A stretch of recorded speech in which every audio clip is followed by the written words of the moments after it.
Trapped Games, Grand Theft Auto, Vice City Stories.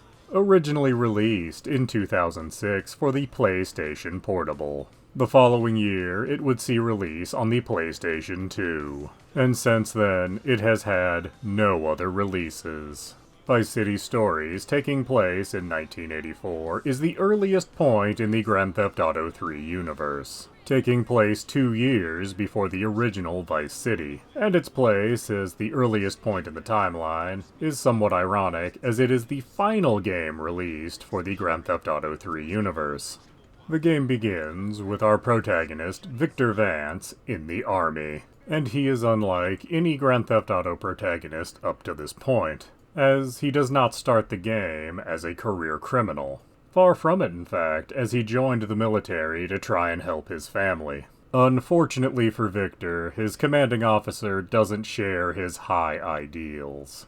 And despite not wanting to be involved with drugs at all, Victor finds himself dishonorably discharged. This leads him to work with some familiar faces from Vice City, and ultimately start taking over parts of the city, which then leads him into conflict with other powerful figures in the city. And all of this is generally made much worse by his brother, Lance Vance, who likely dethrones Sweet as the worst family member of a GTA protagonist. In stark contrast to Liberty City Stories, all of the familiar faces you see here, like Lance Vance, are voiced by their voice actors from the original Vice City. So you'll hear Gary Busey as Phil Cassidy, and Danny Trejo as Umberto. But of course, it's not just all old characters. There are, of course, new characters in this game as well as mechanics that were new to the series at the time.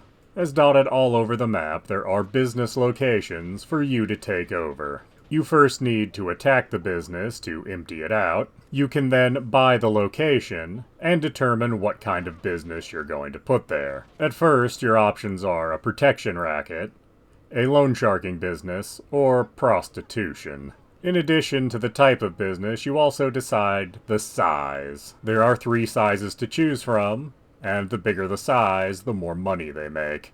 You then have to wait for the business to be built.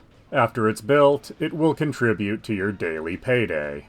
However, you're not done with your business once it's built, as other gangs will try to attack your businesses.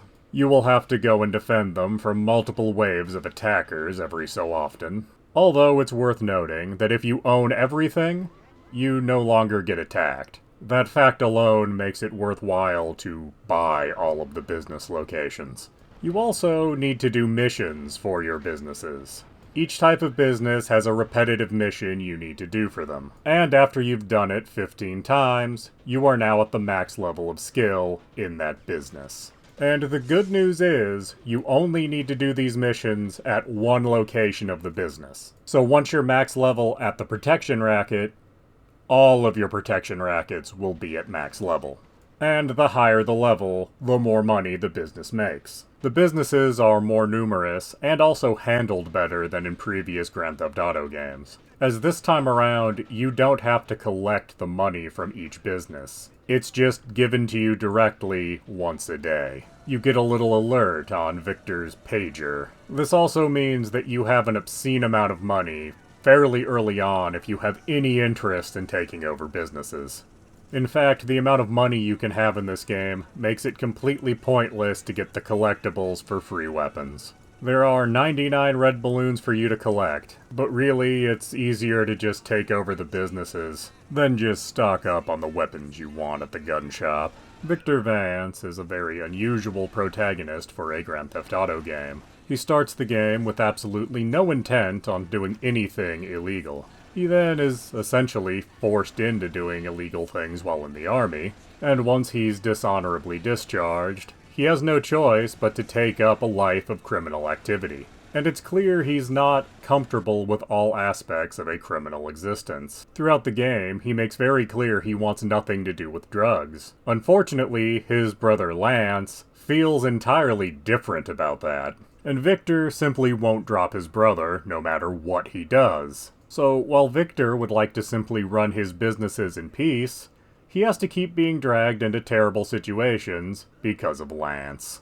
Still, by the end of this game, Victor has effectively taken over all of Vice City, and removed any rivals to that claim. But we also know his ultimate fate because of the beginning of the original Vice City, as it is Victor that ends up an unfortunate casualty of that failed drug deal at the beginning of the original Vice City. A drug deal he probably wouldn't have had anything to do with if not for his brother Lance. The events of this game do inform the events of the original Vice City, as since Victor basically controlled all of Vice City and is now gone, it means that Tommy Vercetti was setting foot into a power vacuum, and thus it makes his quick rise to power in Vice City make far more sense in retrospect.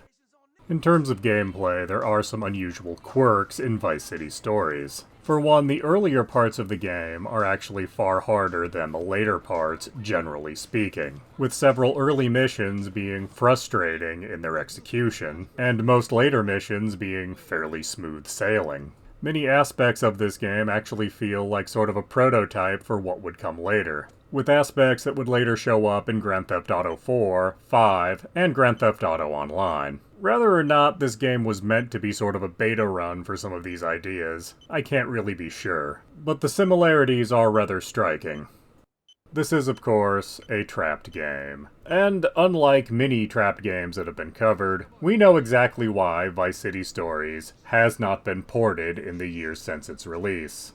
In the second half of this game, there is a storyline involving Phil Collins. And Phil is actually playing himself in this game, lending his 1980s likeness and voice acting to this game. He's going to play a concert at the stadium in Vice City, and he shows up in a number of missions for you to do things for, meaning he can't easily be excised from this game. And with Phil Collins playing himself, any port, remaster, remake, what have you, would require them renegotiating likeness rights with the man himself.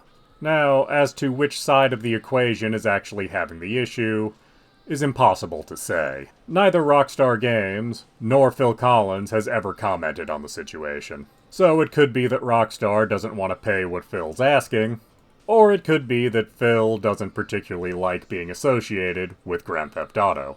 That is only speculation, but it is a possibility. I personally hope that at some point this does get ported, along with Liberty City Stories, preferably in a nice 2-pack, and becomes available for all to play on Switch, PlayStation, Xbox, and PC. But hopefully it will go a little smoother than last time Rockstar released a bundle of old games. Please do subscribe, comment, like, and tell your friends.